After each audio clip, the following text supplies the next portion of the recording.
several years ago, I started putting some of the best thought leaders, speakers, writers on the stage on leadership and on business. Most of them in those days were friends of mine. I would just say, hey, guys, let's get together and help all these small business guys. And the thing has exploded. It's become a big deal. Now we've got 3,000 people coming every year. It's sold out. It's called EntreLeadership Summit. And it's some of the top people in America today. And I get to meet new friends, which I'm doing today. Alison Levine is with us. She'll be one of our speakers. New York Times best-selling book, On the Edge. And she is absolutely amazing. Team captain of the first American women's Everest expedition. And doing something like that, you get some leadership tips out of it, I'm sure. Hey, Alison, welcome to the podcast. Hey, thanks. Thanks so much for having me. I'm so pleased to be here with you. Well, it's wonderful to have you. Okay, so you're a big-time explorer. You've been all over the globe and climbing the highest peaks and doing all these extreme things. What got you into this? So it's kind of random and bizarre how I got into it. I was born and raised in Phoenix, Arizona. And when I was a kid, I loved these stories about the early Arctic and Antarctic explorers, the early mountaineers, and I would read these books and I'd watch these documentary films because it felt like an escape from the extreme summer temperatures in Phoenix. So I love stories about really cold places. But I never thought I would go to those places because I was born with some health challenges. I was born with a hole in my heart that got bigger as I got older. I had my first surgery when I was 17. That one was not successful, but I had another one when I turned 30. And at that point, this light bulb went on in my head. And I thought, okay, if I want to know what it's like to be these explorers going to these remote mountain ranges, then I should go to the mountains instead of just watching documentaries about them. If I want to know what it's like to cross 600 miles of Antarctic ice on skis, then I should go ski across Antarctica instead of reading books about it. And if these other guys can go do this stuff, why can't I do it too? And I think there are things in life that intrigue you, that interest you, and you can either read about them and watch films about them, or you can get out there and try them. So one of the things I've found about people that do these extreme things is, I mean, I've done momentary things, nothing like you've done, but where I just step into something for a moment that's right on the edge. You always come back there's almost a philosophical thing that occurs while you're doing it. You come back with these leadership principles that sound like, okay, that's a sport in the Antarctic. How the flip could that possibly apply to a heating and air guy running a heat and HVAC thing in Chattanooga, Tennessee? Well, it does apply. There's principles that do apply. Definitely. And I mean, granted, the typical work environment is a lot different than Antarctica, even with your air conditioning on full blast. But it's similar in that the conditions can be very extreme. There's a lot on the line every single day. And smart decisions need to be made. And you're in these extreme environments where you cannot control what's going on around you. There's a lot of shifting and changing, and you need to be able to adapt to things as they shift and change.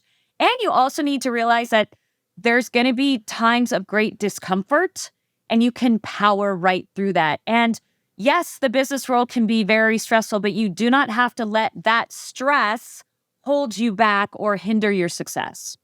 Yeah, learning to do hard things, whatever's in that bucket, is so important. Yep. It is indeed. Changes everything.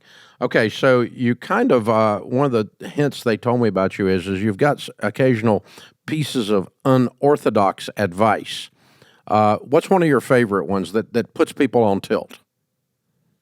I think one of my favorite ones comes from a lesson I learned from Coach K, Mike Krzyzewski, who's the winningest coach in the history of college basketball. I was fortunate enough to serve on the board of the Coach K Center on Leadership and Ethics for a number of years, so I got to interact with him a bit. And a piece of advice that he gave me about recruiting a team, at first I thought didn't make any sense. He said that when he's recruiting a team, and by the way, he was not only the coach for Duke basketball for decades, but he was the coach of the U.S. national basketball team. They brought home several gold medals. So this guy knows what it takes to win.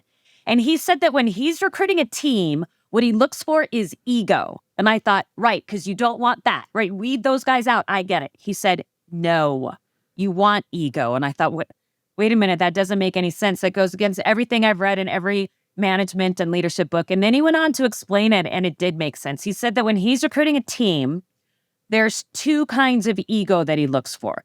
The first is what he calls performance ego. He said, I want people who are good and who know that they're good.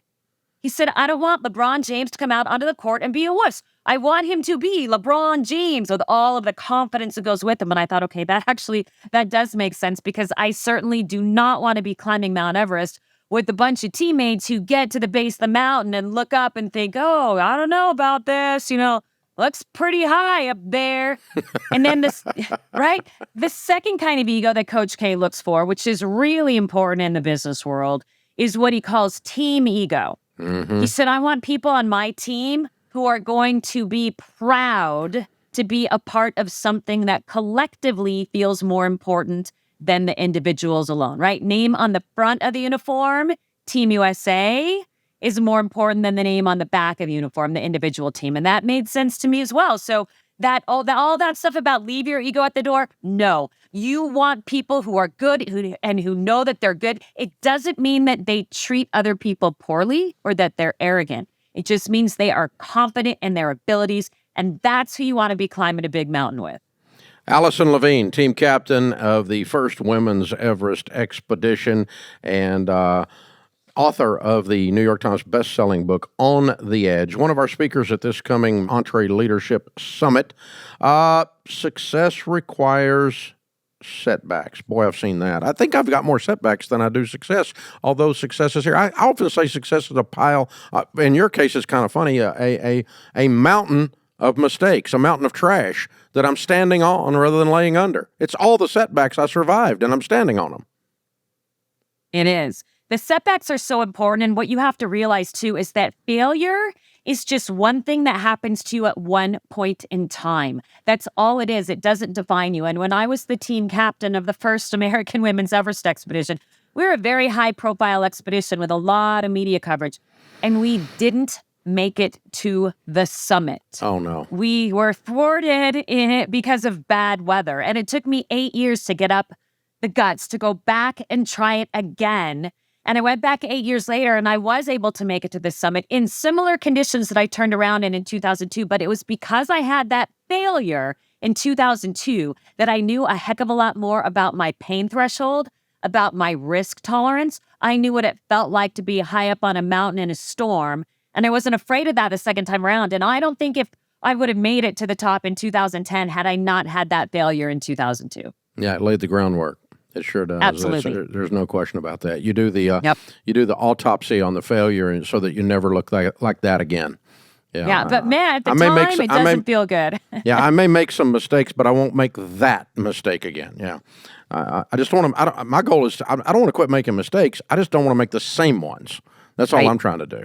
So good stuff. Alison Levine, going to be one of our speakers. Thanks for hanging out with us.